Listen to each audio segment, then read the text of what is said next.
প্ৰথম বীৰ বিৰছা মুণ্ডা ৰাষ্ট্ৰীয় শ্বহীদ বীৰ বিৰছা মুণ্ডাৰ ধৰতী আবা জন্ম দিৱস উদযাপন কৰিবলৈ লৈছে আমি ফাতেহাবাদ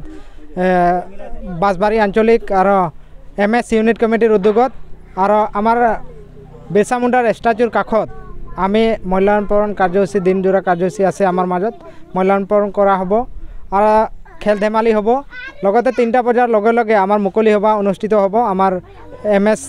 ইউনিট কমিটিৰ উদ্যোগত আৰু তাতে অতিথি হিচাপে উপস্থিত থাকিব আমাৰ BTRৰ EM গৌতম দাস ডাঙৰীয়া আমাৰ sub ডিভিজনাল SDO sir SDPO sir লগতে বিভিন্ন গণ্যমান্য ব্যক্তি আৰু অতিথিবৃন্দ উপস্থিত থকাৰ মানে আজিৰ এই কাৰ্যসূচীত মানে আমি নিমন্ত্ৰণ জনাইছোঁ লগতে আজিৰ এই শুভখনত আমি অসমৰ আদিবাসী ওৰাং মুণ্ডা সান্তাল খাৰিয়াসকল যেহেতু দেশৰ প্ৰধানমন্ত্ৰী আমাৰ জনজাতিসকলৰ কাৰণে 24,000 কৰোৰ ইতিমধ্যে ঘোষণা কৰিছে আৰু তাৰ প্ৰতি আমি দেশৰ প্ৰধানমন্ত্ৰী ডাঙৰীয়াক আমি ধন্যবাদ জ্ঞাপন কৰিছোঁ লগতে অসমৰ মুখ্যমন্ত্ৰী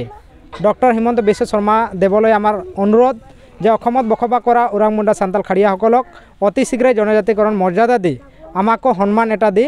আমাৰ বিৰছা মুণ্ডা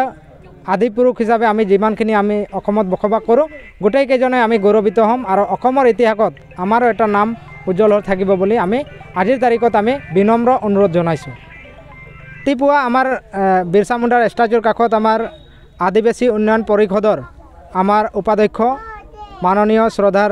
সুভাষ তিৰ্কী ডাঙৰীয়া আহিছিলে তেওঁ মাল্যাৰ্পণ কৰিছে আৰু শ্ৰদ্ধাঞ্জলি জনাই তেওঁ ইয়াৰ পৰা বেলেগ বেলেগ কাৰ্যসূচী তেওঁৰ আছে গুচি গ'ল ৰাতিপুৱাই আমাৰ 7:30 বজাত এইটো কাৰ্যসূচীটো সুকলমে পাৰ হৈ যায় আজি গোটেই দিনজোৰাকৈ কাৰ্যসূচী আছে আৰু সমগ্ৰ দেশতে আজিৰ এই গৌৰৱ দিনটো দেশৰ